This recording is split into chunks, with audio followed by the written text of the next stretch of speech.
Seja muito bem-vinda ao meu canal. Se você não me conhece, eu sou Paula Ribeiro, farmacêutica esteta, especialista em tricologia. E hoje o tema desse vídeo vai ser como a gente consegue elevar a nossa ferritina com estratégias caseiras.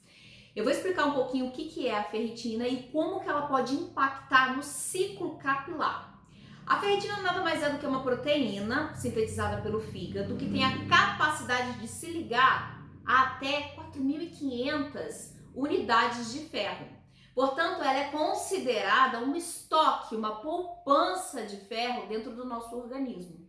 E o que o ferro ele pode impactar, como que ele pode impactar no ciclo capilar? Se a gente lembrar, da nossa infância, era comum as nossas mães nos darem alimentos ou até mesmo algum suplemento férrico para falando que a gente tinha que ficar forte, que a gente tinha que ficar com ânimo. Por quê? Porque o ferro, ele é o responsável por carrear o oxigênio.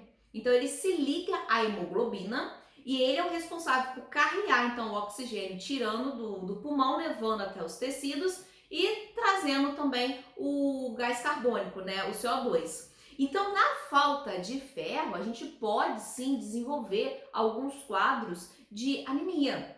Só que quando a pessoa chega a desenvolver um quadro de anemia por conta da deficiência de ferro, é porque ela já está deficiente há muito tempo.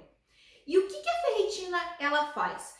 A ferritina, em dias que você não consegue ingerir ou até mesmo absorver a quantidade de ferro para aquele dia, se a gente olhar na nossa recomendação de ingestão diária de ferro para mulheres entre 30 e 50 anos, é recomendado que ela absorva 18 miligramas de ferro. E às vezes a gente não consegue alcançar esses 18 miligramas, ou dependendo da faixa etária, cada um tem a sua necessidade. Então, nos dias em que a gente está com falta de ferro no organismo, é quando entra a ferritina em ação e ela libera as moléculas de ferro para o nosso organismo para poder fazer toda a reação metabólica, bioquímica e também o transporte aí de oxigênio. E cada vez mais os estudos científicos, artigos científicos têm demonstrado que pessoas que estão com quadros de eflúvio telógeno, seja ele agudo, que é aquele eflúvio que acontece, aquela queda de cabelo que acontece em alguns meses, como o eflúvio telógeno crônico, que é aquela queda de cabelo acentuada que perdura por ano ou até mesmo anos. E eles têm demonstrado através de exames bioquímicos dos pacientes que estão com essa queda de cabelo, de que a grande maioria está com uma ferritina diminuída. Então, hoje eu quero trazer aqui 3 estratégias que você pode orientar para o seu paciente, visando que ele tenha o aporte de ferro e a absorção cada vez mais através do intestino, fazendo com que aquilo que ele esteja comendo seja bem absorvido. E essa absorção, ela sendo mais adequada, a tendência é, através também de outras estratégias, mas pensando somente nessas aqui que advém do ferro sendo ingerido, a tendência é a ferritina do seu paciente ela ir elevando com o passar do tempo. Então vamos lá, no nosso dia a dia, na nossa cultura brasileira, é comum a gente ter inserido na nossa alimentação alimentos ricos em ferro. E não é que eles sejam fortificados, eles naturalmente já têm bastante ferro. E hoje eu quero trazer aqui um alimento que está na mesa de qualquer brasileiro e fazer com que você oriente essas estratégias para o seu paciente, visando que ele absorva da melhor forma possível o ferro presente no feijão. Exatamente. Se a gente parar para analisar, em uma concha de feijão cheia, que é o equivalente a 100 gramas de feijão, nós temos até 9 miligramas de ferro. E como eu falei anteriormente, a gente precisa ingerir cerca de 18 miligramas de ferro por dia. Então, já em uma concha de feijão, nós temos já 9 miligramas. O problema é, não basta somente a gente querer comer o feijão. A gente precisa que o ferro presente nele seja absorvido por via intestinal. E para isso, a gente pode orientar o nosso paciente com 3 atitudes. A primeira atitude, Dentro do feijão, na composição do grão do feijão, nós temos uma substância chamada oxalato. Esse oxalato, ele, presente no feijão, ele impede a absorção do ferro. Ele se complexa com o ferro, fazendo com que ele não seja bem absorvido pelo nosso organismo. Então a gente precisa eliminar essa grande quantidade de oxalato presente no grão de feijão. E como é que a gente pode fazer isso? Através do remolho. Exatamente. Você orientando o seu paciente a fazer com que, antes de cozinhar o feijão, ele deixe por algumas horas o feijão de molho e que troque pelo menos 2, 3 vezes essa água, podendo ficar de molho de 4 até 12 horas, ele vai trocando essa água e nessa água, o oxalato, que é uma substância hidrossolúvel, ou seja, ela tem solubilidade na água, ele vai sendo retirado do feijão. Portanto, é uma boa estratégia que a gente pode fornecer para o nosso paciente sem agregar custo algum no tratamento dele.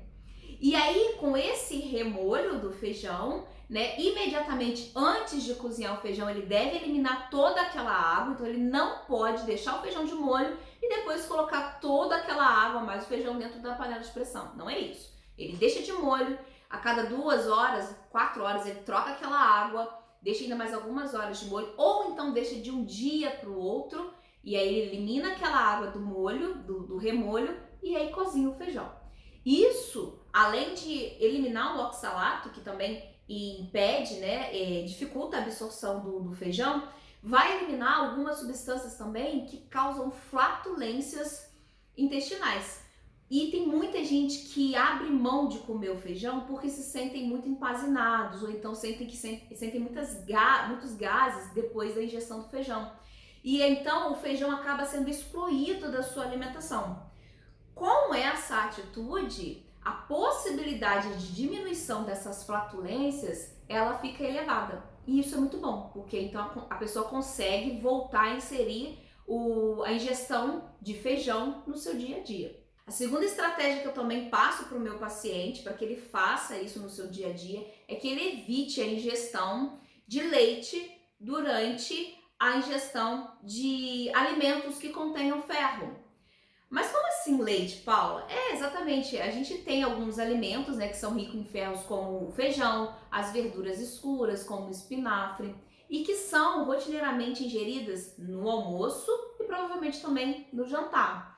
Então, nesses 2 períodos em que a gente tem alimentos ricos em ferro, a gente tem que fazer com que a ingestão de leite seja diminuída ou zerada o máximo possível. Por quê? Porque o leite contém cálcio. E o cálcio é um elemento que compete com o ferro lá no transportador, dentro da nossa membrana intestinal, né, dos enterócitos.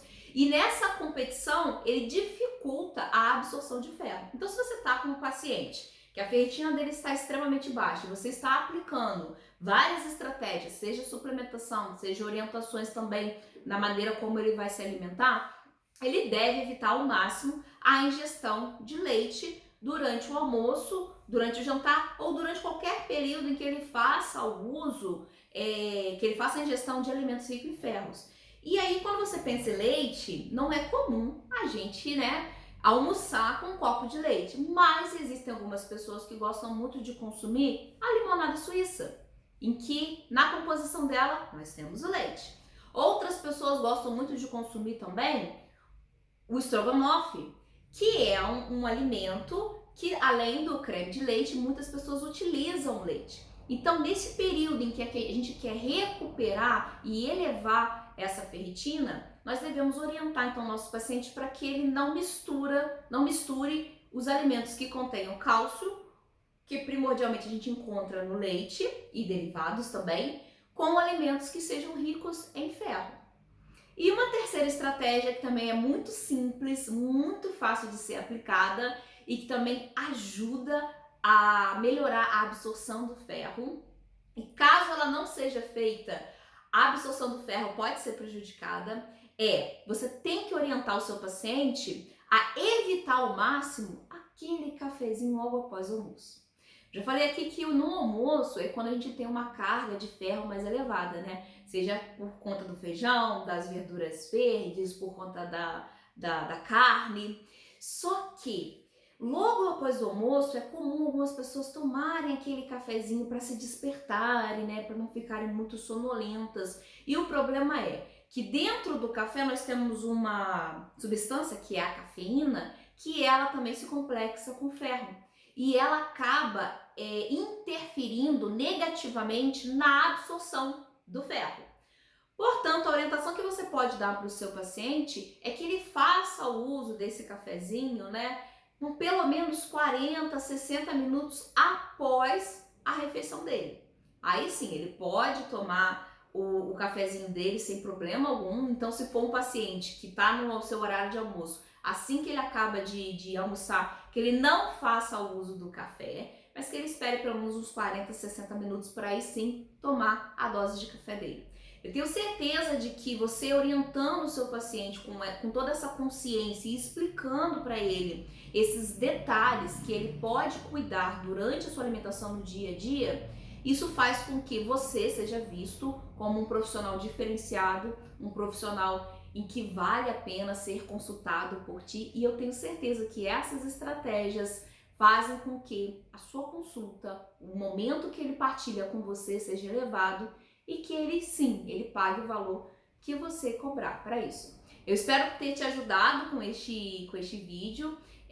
Peço que você, se você gostou, você curte, não deixe de compartilhar e deixe aqui embaixo também algum comentário sobre assuntos que você queira que eu traga aqui sobre tricologia, alimentação e o quanto que a alimentação pode impactar no tratamento do seu paciente. Forte abraço!